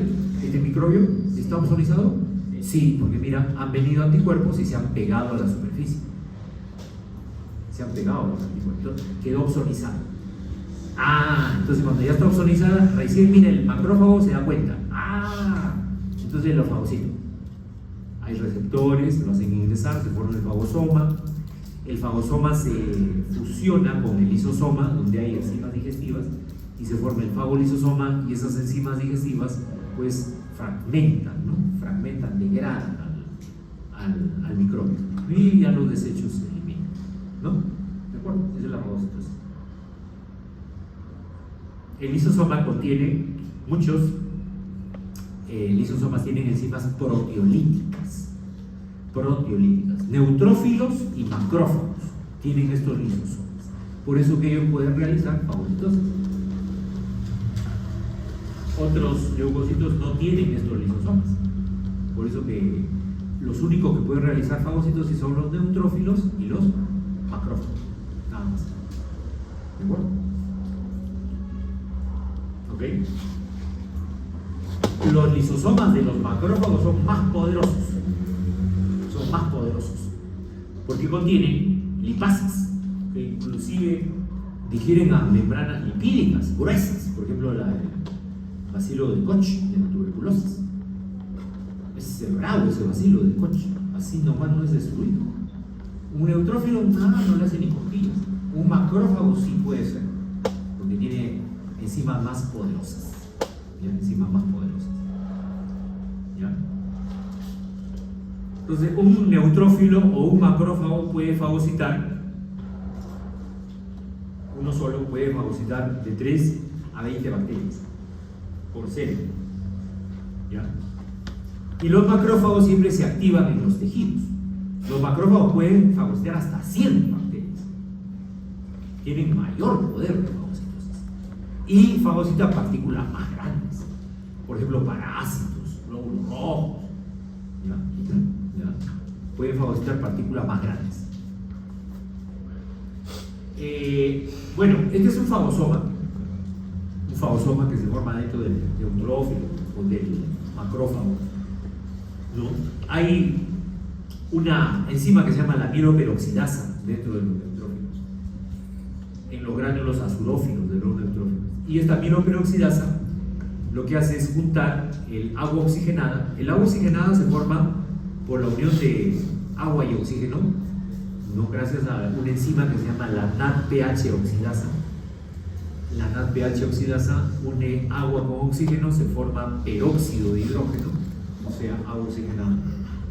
Y la mieloperoxidasa lo que hace es juntar el agua oxigenada con el cloro, que viene del líquido extracelular, y se forma el ácido hipocloroso. Este ácido hipocloroso es una sustancia que ataca al patógeno, lo desintegra, lo pulveriza. Es fuerte este ácido. Lo disuelve al pobre, lo degrada al pobre patógeno. ¿Ya? O sea, estas organelas donde se encuentran estas enzimas se llaman peroxisomas, donde se forma el peróxido de hidrógeno. Peroxisomas. ¿Ya? ¿Ok? ¿Se acuerdan del RES? ¿Qué cosa era el RES? ¿Qué cosa era el RES? Sistema retículo endotelial, o también llamado monocito macrofágico. Sistema monocito macrofágico, donde el RES está formado por los monocitos y los macrófagos móviles, también los macrófagos tisulares. Ya les dije que están fijos, por ejemplo, ¿dónde? En el vaso, en el hígado, en el pulmón, ¿no? Y las células endoteliales también forman parte del RES. El RES, ¿se acuerdan? Se encargaba de la hemocateresis, ¿no? De la destrucción de los glóbulos rojos cuando ya tenían 120 días de vida, ¿no? Células endoteliales hay en el vaso, en la médula ósea, en los ganglios linfáticos. Por ejemplo, este es un ganglio linfático. Un ganglio linfático es como un filtro. Un filtro, ahí se atrapan bacterias, patógenos, ahí se atrapan. Y ahí sufren la acción de los macrófagos y luego de los linfocitos en los ganglios linfáticos. ¿Dónde están? Acá en el ganglio linfático, los macrófagos están recubriendo estos senos linfáticos, están ahí esperando a que venga un patógeno. Llega un patógeno y ¡brum! Lo fagocita.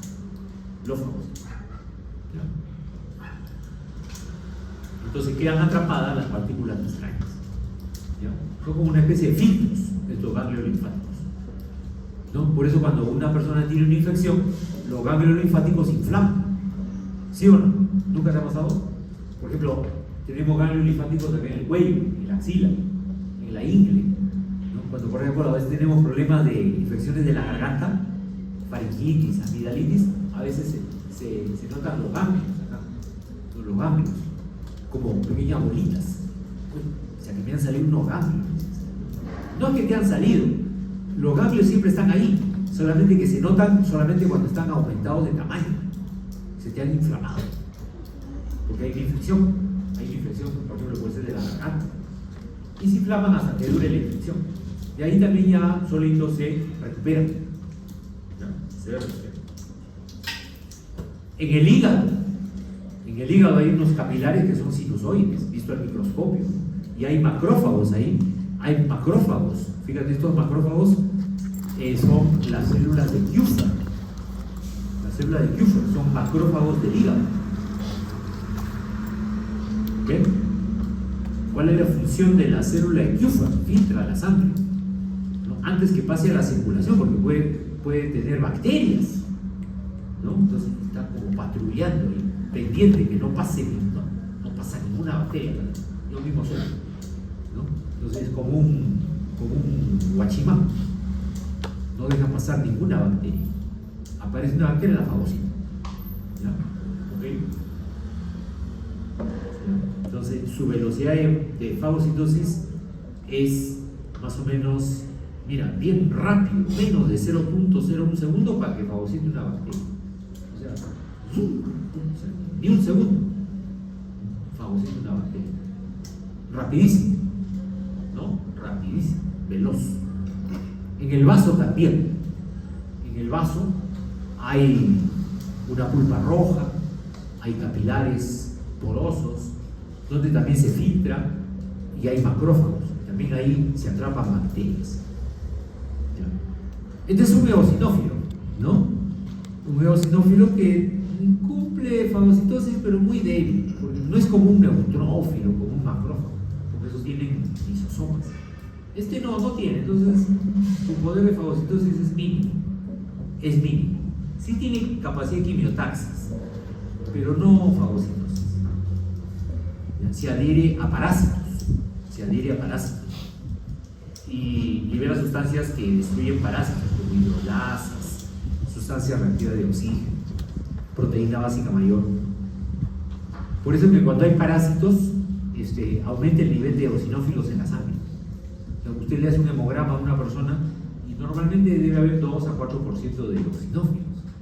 Si tiene 20%, por ejemplo, de eosinófilos, este paciente debe tener parásitos. ¿No? Le pido un examen de heces.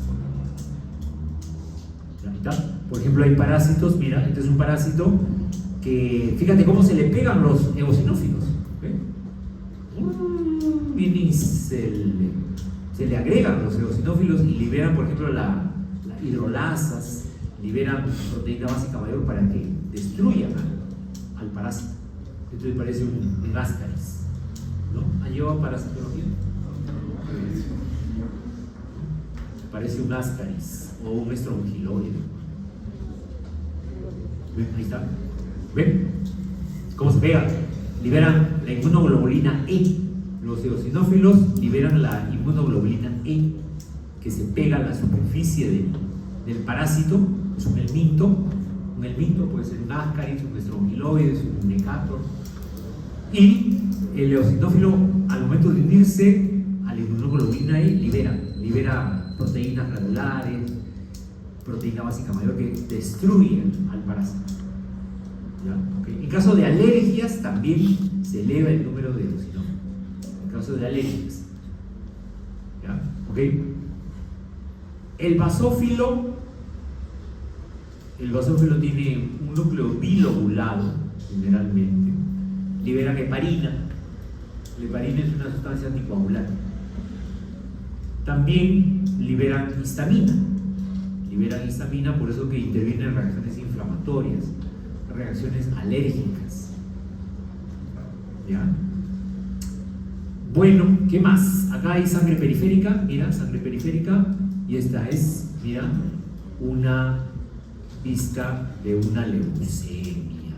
Mira, esto es lo normal, esto es una leucemia. ¿Qué diferencia observas? Entre una sangre normal y una leucemia? Estas células son blastos. O sea, estas células son blastos. Blastos, sí, por ejemplo, mieloblastos, linfoblastos, o sea, células precursoras. Y ahí se quedan como mieloblastos, ya no avanzan, se quedaron ahí.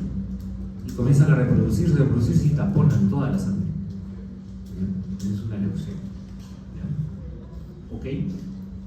Entonces, si taponan la médula ósea, ya la médula ósea está taponada por estas células, ya no puede producir glóbulos rojos. Entonces, por eso que el paciente con leucemia hace anemia, porque ya su médula ya no produce glóbulos rojos, está taponada, saturada por estas células leucémicas. ¿Okay? Ya. ¿Y qué cosa origina una leucemia? ¿Qué cosa origina? Bueno, el exponerse a sustancias, a muchas irradiaciones. Por ejemplo, ¿te acuerdas de la tragedia de Chernobyl? ¿No?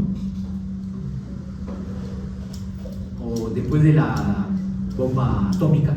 ¿Se acuerdan de la bomba atómica que cayó en Hiroshima? ¿Ah? Muchas de las personas que sobrevivieron, no en el lugar, sino a muchos kilómetros a la redonda, no sé cuántos kilómetros, esas personas sobrevivieron, pero sufrieron posiblemente leucemias, cáncer de la sangre, porque esa radiación, ¿no? Radiación gamma afecta directamente a la médula ósea. ¿De acuerdo? Toxinas químicas, ¿no? Por ejemplo, ¿ha visto esos pintores que utilizan aerosol, pintura en aerosol? Tienen que ponerse una mascarilla porque elimina muchas sustancias tóxicas que se meten en la médula ósea y provocan leucemia. Algunos medicamentos, por ejemplo el cloranfenicol. El cloranfenicol es un medicamento que ya casi no se usa porque se ha demostrado que personas que tomaban mucho tiempo clorantrenicol hacían leucemias. Bueno. Y existe el término reacción leucemoide. Reacción leucemoide, ¿cuándo se dice que es reacción leucemoide? Cuando hay una leucocitosis excesiva. Excesiva, o sea, ¿cuánto? Por ejemplo, que haya más de 50.000 leucocitos. ¿Cuánto era lo normal? ¿Cuánto era lo normal? De 5.000 a 10.000. Más de 50.000. ¿Será posible eso? Sí. Eso se llama reacción leucemoide. Después de que tiene 60.000, 70.000 leucocitos. Pucha, esa es una leucemia, fijo.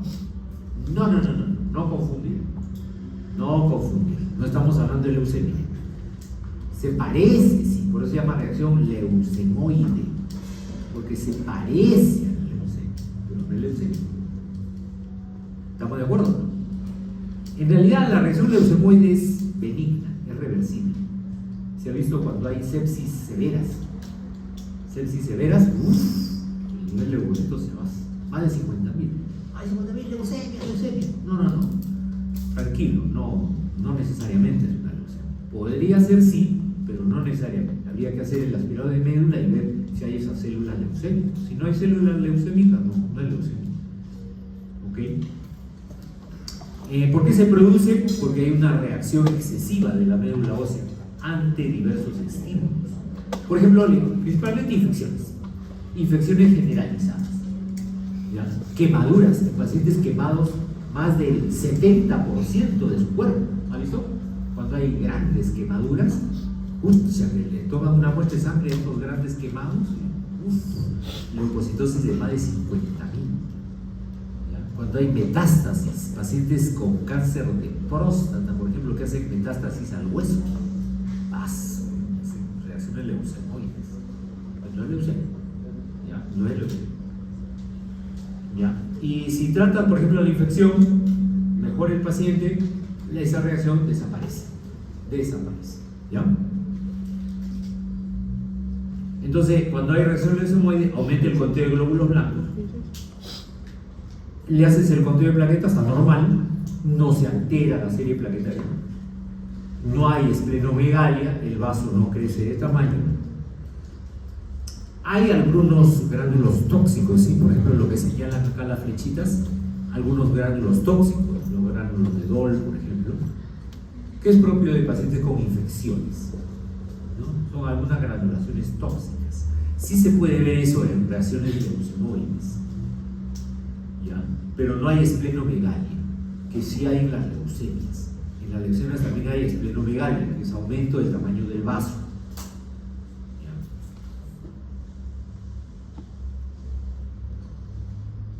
¿Preguntas hasta acá?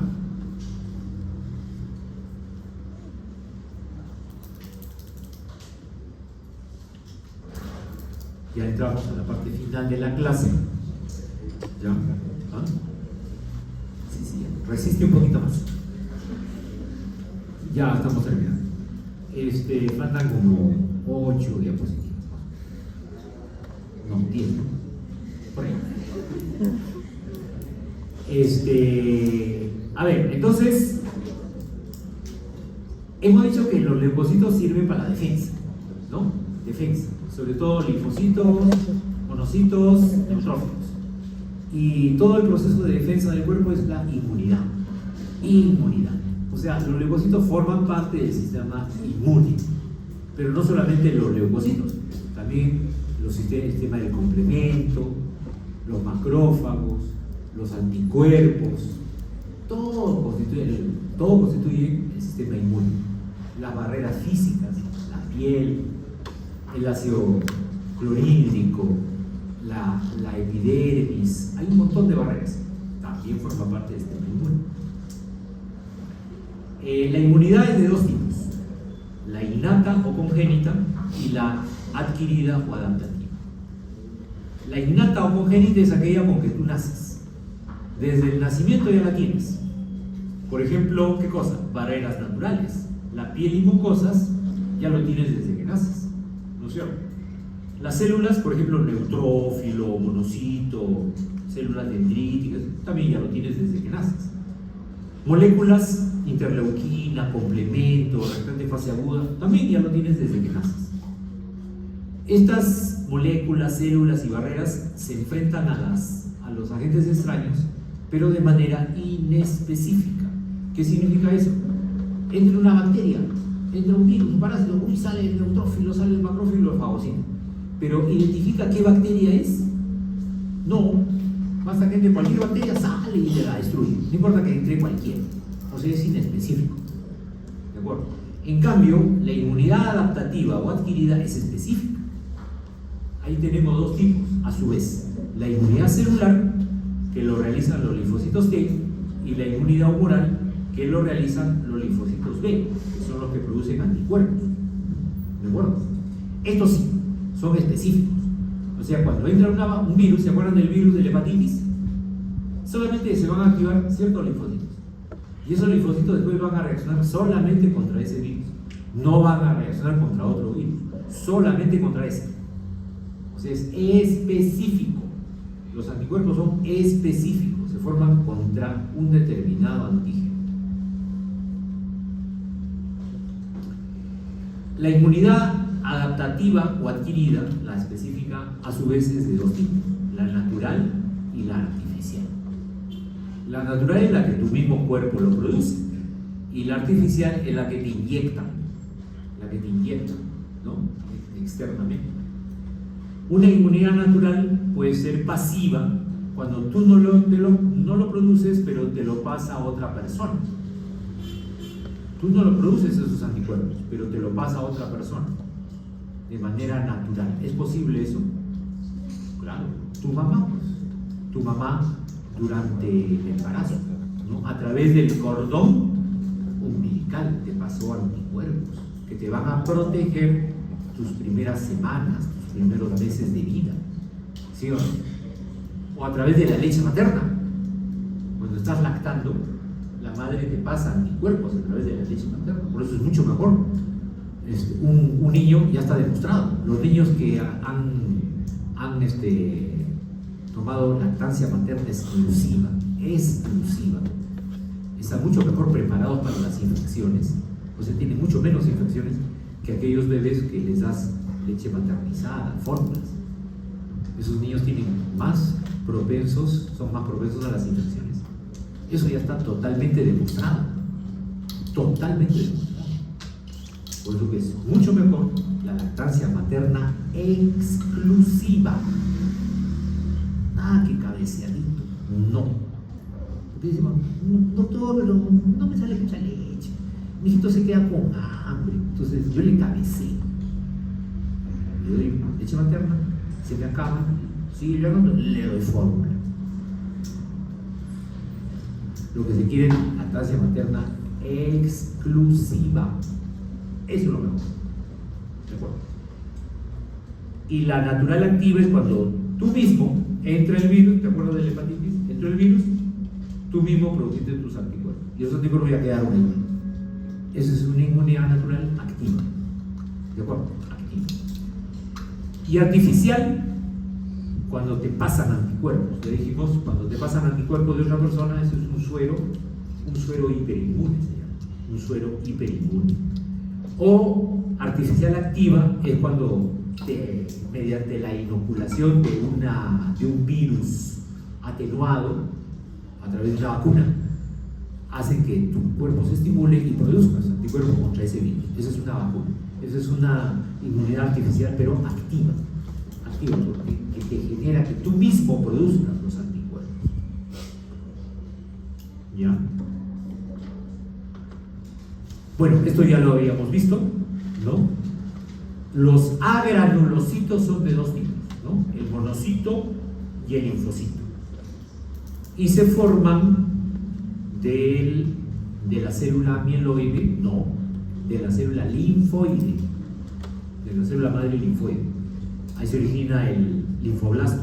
Pero el monoblasto sí viene de la célula mieloide.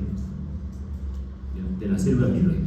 El monoblasto, que da origen al monocito, el linfoblasto de la linfoide, da origen al linfocito. ¿Ya? Tienen diferente origen. Bueno, ya hemos dicho el neutrófilo, fagocitosis de bacterias y hongos. El eosinófilo, muy poca fagocitosis, básicamente parásitos, ¿no? Y alergenos. El basófilo inicia respuesta contra alergeno, libera histamina, que provoca reacciones alérgicas.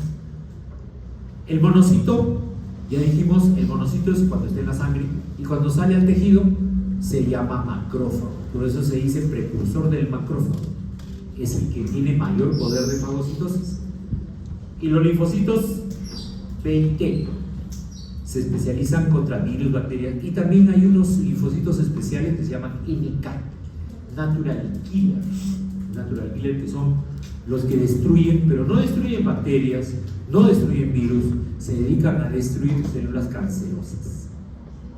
Por ahí aparecen células cancerosas en tu cuerpo y el Natural Killer la destruye. O también células infectadas por virus, también Natural Killer las destruye. ¿Okay? El monocito es el glóbulo blanco más grande, llega a medir hasta 18 micras. Luego de 8 horas en la sangre pasa a los tejidos y se transforma en macrófago. Y su principal función es la fagocitosis, ¿no? Es el que tiene mayor poder de fagocitosis, ¿no? Y cuando se inhibe la fagocitosis, cuando le presentan proteínas del complejo mayor de histocompatibilidad, que lo vamos a estudiar cuando se haga la parte de inmunología. Y linfocitos, el término linfocito proviene del griego linfa, que es agua, quito, célula, ¿no? Porque básicamente se encuentra en la linfa, en el tejido linfoide. Y hay 3 tipos de linfocitos, ¿no? El NK, que es el Natural Killer, que pertenece a la inmunidad innata o adaptativa, y los linfocitos B y T, que pertenecen a la inmunidad adquirida. El linfocito T, inmunidad celular, y el linfocito B, inmunidad humoral. ¿Ya? Ambos tipos de inmunidad, celular y humoral, forman la inmunidad adaptativa o adquirida. Se llama adquirida porque no naces con ella, sino se adquiere en el transcurso de la vida. Conforme van entrando bacterias, virus a tu cuerpo, ahí se va generando para cada virus, para cada bacteria se va generando una inmunidad. Pues se llama inmunidad adquirida o adaptativa. ¿Ya? ¿Dónde se originan los linfocitos? En la médula ósea. ¿Ya? Es el glóbulo blanco de menor tamaño, es el más chiquito. ¿Ya? Circulan por todo el organismo, tanto por la sangre como por la linfa, por ambos. ¿Y por qué circulan por la linfa? Porque tienen que llegar a los órganos linfoides, por ejemplo el vaso, el timo, la médula ósea, los ganglios linfáticos. Ahí tienen que llegar porque ahí recién completan su maduración. Si no llegan a un órgano linfático, se quedan como linfocitos inmaduros y no pueden cumplir su función. Tienen que madurar, sí o sí, en órganos linfoides, tanto primarios como secundarios. Eso también ya la maduración de linfocitos también se estudia mejor en el capítulo de inmunología. Ya pronto. Ya. Bueno, participan de la respuesta inmunitaria adaptativa, ¿no? O adquirida, ¿no? Que es específica. A diferencia de la innata o congénita, que es inespecífica. El linfocito T se llama T, ¿por qué? Porque se desarrolla en el timo. Y el linfocito T desarrolla inmunidad celular. Hay 2 tipos de linfocito T: linfocito T helper o CD4, y linfocito T CD8 es el citotóxico. El B, el linfocito B, no se desarrolla en el timo, sino en la médula ósea.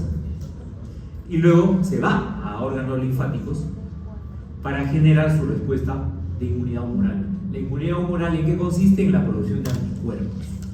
Ese linfocito B, al activarse, se va a transformar en célula plasmática.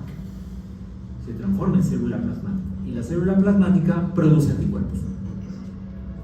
célula plasmática o plasmocito produce anticuerpos. Esa es la inmunidad humoral. ¿Ya? La producción de anticuerpos es inmunidad humoral. Y los NK, ¿qué función tenían? Destruyen células infectadas con virus o células cancerígenas. Ahora, los linfocitos NK, hemos dicho, pertenecen a la inmunidad innata o inespecífica, mientras que los TIB pertenecen a la inmunidad adquirida. ¿Por qué? Porque tienen receptores. Los linfocitos TIB tienen receptores que los reconocen. En cambio, el linfocito NK no tiene receptores. No tiene receptores. Entonces, ¿cómo diferenciamos a los linfocitos en la sangre periférica? Si tú los ves en la sangre periférica, no hay manera de diferenciar.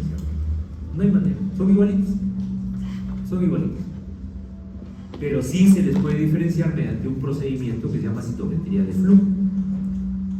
Este es un citómetro de flujo. Un citómetro de flujo va a reconocer las células por sus marcadores de superficie. Esos marcadores de superficie son unas proteínas que se llaman CDs, ¿no? Cluster Designation. O sea, CDs son moléculas de superficie que son propias de cada linaje celular. Entonces, este citómetro de flujo lo que va a hacer es reconocer todos los CDs que están en cada tipo de célula que tú le pongas ahí, en el equipo. Tú le pones una gota de sangre y te reconoce todas las células que hay ahí. Glóbulo rojo, glóbulo blanco. ¿Y qué tipo de glóbulo blanco? Si es neutrófilo. ¿Qué tipo de linfocito? Si es CD4, CD8. Y eso aquí en las leucemias. Por ejemplo, en las leucemias, ya les dije, las células predominantes son los mieloblastos, ¿sí o no? Esos mieloblastos tienen otros CDs diferentes a los que tienen los linfocitos maduros. Entonces, reconociendo los CDs propios de una célula leucémica, el citómetro te puede decir, mira, acá hay 80% de células leucémicas. Y es una leucemia. Mucho mejor, mucho más preciso que verlo al microscopio. Mucho más preciso. ¿De acuerdo? Entonces, el citómetro de flujo, ¿qué hace? Identifica diferentes poblaciones celulares. Diferentes poblaciones celulares. ¿Mediante qué? Mediante grupos de diferenciación o llamados clusters of differentiation, o sea, CDs, ¿no es cierto? ¿Ya? Así es. Entonces, las células se clasifican según los CDs. Por ejemplo, las células NK, un citómetro lo puede reconocer. Esta es una célula NK, ¿por qué? Porque tiene CD16 y CD56. Tiene los dos. Entonces, el citómetro dice, esta es una célula NK. Si tiene CD3 y CD4, el citómetro dice, este es un linfocito TH, o sea, un T helper. Si tiene CD3 y CD8 a la vez, ya no es un T helper, es un T citotóxico. Que se le llama CD8. Por eso al T citotóxico se le llama linfocito TCD8 y al linfocito T helper se llama CD4. Tú conoces has oído hablar del HIV, del virus del HIV, ¿no? El virus del HIV se enlaza solamente con el CD4 y destruye solamente a las células que tienen CD4, nada más. O sea, el HIV no te destruye neutrófilos, no te destruye eosinófilos, no te destruye macrófagos, no te destruye monocitos, solo linfocitos. Y dentro de los linfocitos, solamente los CD4. Solamente los CD4, los G. Por eso que una forma de ver si un paciente con HIV va bien con el tratamiento es hacer la relación CD4-CD8. Tiene que haber una relación CD4-CD8. Y cuando destruye solamente CD4, ¡bum!, los CD4 caen y los CD8 se mantienen en su nivel. Este paciente va mal. Pero un paciente con HIV que con su tratamiento antirretroviral mantiene un nivel de CD4 más o menos, entonces va bien. Por eso los pacientes con HIV que están en tratamiento todos los meses se tienen que hacer su recuento de CD4, CD8. Va y por citometría de flujo le hacemos.